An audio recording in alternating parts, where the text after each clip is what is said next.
वो कहते हैं ना कि आंखें अल्लाह की एक ख़ास नेमत है जिससे हम पूरी दुनिया और हर चीज़ को देख सकते हैं। लेकिन अब एक पल के लिए मान लो कि आप खुदा की इस नेमत से महरूम हो जाओ तो क्या करोगे? तो हमारी आज की कहानी सी फॉर मी भी एक ऐसी ही लड़की की है जिसकी आंखें चली जाती हैं। तो फिर दोस्तों बिना कुछ टाइम वेस्ट किए चलते हैं सीधा वीडियो की तरफ। तो कहानी की शुरुआत में हमें एक सूफी नाम की लड़की को दिखाया जाता है। अब यहाँ पर सूफी डाउन हिल्स की चैंपियन रह चुकी थी, मगर उसको आंखों की एक बीमारी हो गई थी जिसमें उसकी दोनों आंखें चली जाती हैं और बस इसी वजह से उसके ओलंपिक के सारे सपने टूट जाते हैं। उसके बाद सूफी ने अमीर लोगों की बिल्लियां संभालने का काम शुरू कर दिया था ताकि वो कुछ पैसे कमा सके। अब सूफी अपनी दूसरी क्लाइंट की बिल्ली संभालने के लिए घर से निकलने लगती है, तभी उसकी माँ उसे रोक लेती है और उससे पूछती है कि तुम्हारे अकाउंट में इतने पैसे कहाँ से आए। अब इस पर सूफी उन्हें बताती है कि ये पैसे मैंने बिल्लियों को संभाल कर कमाए हैं क्योंकि मैं नहीं चाहती कि मैं किसी की मोहताज रहूं। अब ये कहकर सूफी अपने घर से निकल जाती है क्लाइंट के घर जाने के लिए, जो कि जंगलों के बीच में था। अब वहाँ पर सूफी पहुँच जाती है और डेबरा नाम की एक औरत से मिलती है जो अपनी डिवोर्स की खुशी में घूमने के लिए जा रही थी। यहाँ पर डेबरा सूफी को अपनी बिल्ली दिखाती है और सारा काम समझा कर वहाँ से निकल जाती है। अब उसके जाने के बाद सूफी बिल्ली के गले में ट्रैकिंग डिवाइस लगाती है और अपने दोस्त कैम को कॉल करती है ताकि वो उसे पूरे घर का डिजाइन और स्ट्रक्चर समझा सके। अब जब कैम सूफी को सारे घर के बारे में समझा रहा होता है तभी सूफी एक कमरे में आती है जहाँ पर महंगी महंगी शराब की बोतल्स थी। अब सूफी उन्हें देखकर अपने आप को रोक नहीं पाती और एक बोतल चोरी करने का सोचती है, मगर कैम उसे मना करता है कि ऐसा मत करो, ये गलत है। अब यहाँ पर हमें ये समझ आता है कि जिन पैसों के बारे में उसकी माँ ने उससे पूछा था ये वही पैसे हैं जो सूफी शराब की बोतल्स क्लाइंट के घर से चोरी करती है और उन्हें बेचती है।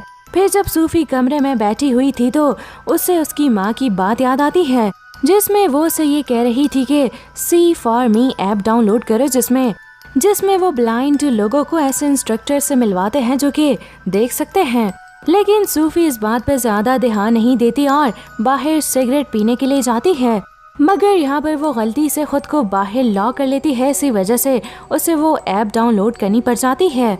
अब यहाँ पर सूफी उस ऐप से एक इंस्ट्रक्टर को कॉल करती है जिसका नाम कैली होता है। अब यहाँ पर कैली उसे सही से गाइड करती है और किसी तरह सूफी को घर के अंदर पहुँचा देती है।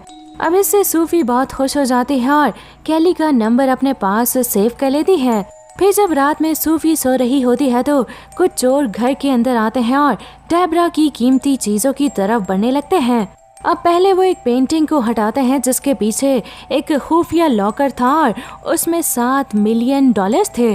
फिर वो लोग उस लॉकर को खोलने में लग जाते हैं, मगर उसकी आवाज़ों से सूफी की आंख खुल जाती है और वो बिल्ली को चेक करने लगती है। लेकिन उसकी आवाज़ एक एर्नी नाम का चोर सुन लेता है और दूसरे चोर डेव को कहता है कि मुझे लगता है कि घर में हमारे अलावा कोई और भी है।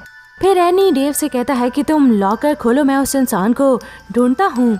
उसकी बातें सूफी सुन लेती है और वहाँ से भागने लगती है, मगर फिर भागते हुए वो एक चीज गिरा देती है जिससे एर्नी को पता लग जाता है कि सच में यहाँ कोई और भी है। अब इसीलिए एर्नी जल्दी से सूफी को ढूंढने लगता है ताकि वो पुलिस को कॉल ना कर दे। लेकिन इसी बीच हम सूफी को देखते हैं जो छुपकर पुलिस को इन चोरों के बारे में इन्फॉर्म कर देती है।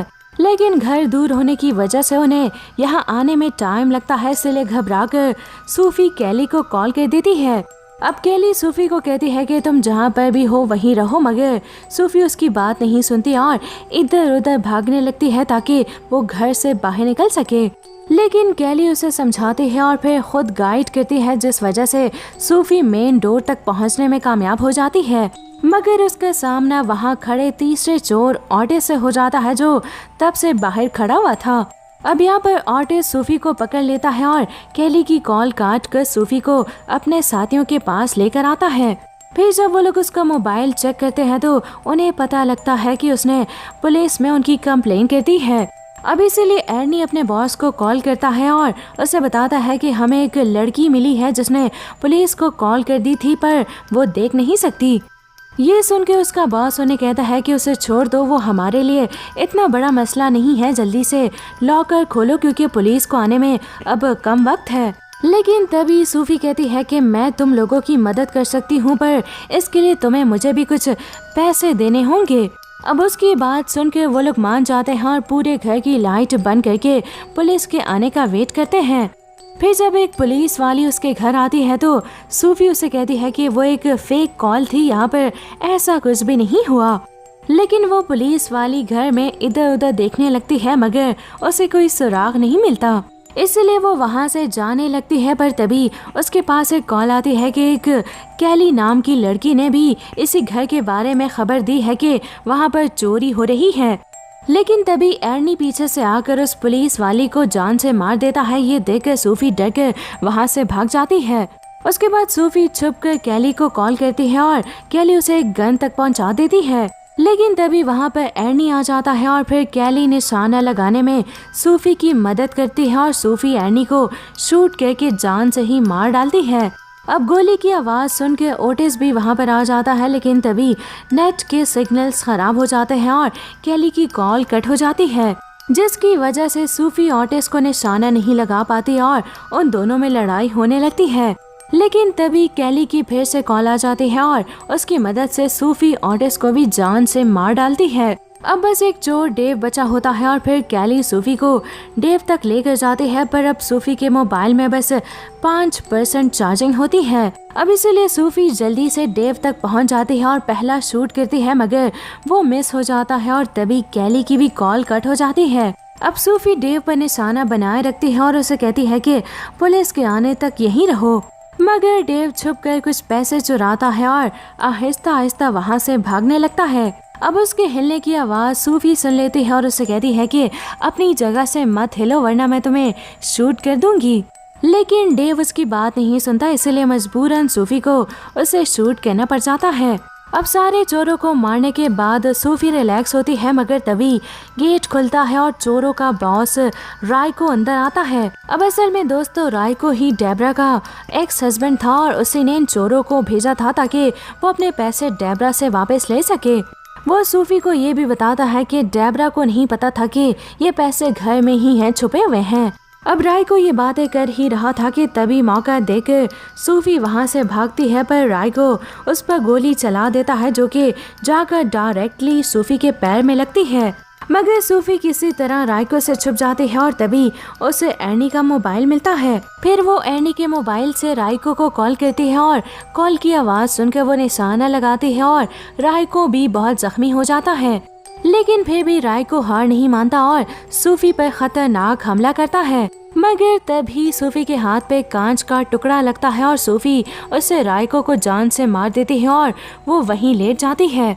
उसके बाद हमें कुछ दिनों बाद का सीन दिखाया जाता है जिसमें सूफी अपनी माँ से कहती है कि मुझे वापस ओलंपिक में जाना है।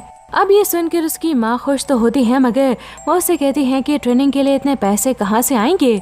और तभी सूफी अपने बैग पर हाथ रखती है और यानी वो यहाँ से पैसे चोरी करके ले आई थी। अब मूवी के लास्ट सीन में हमें सूफी को दिखाया जाता है जो ओलंपिक में आ गई थी और उसका दोस्त कैम उसे गाइड कर रहा था। और फिर दोस्तों इसी के साथ ये मूवी, ये कहानी दी एंड हो जाती है।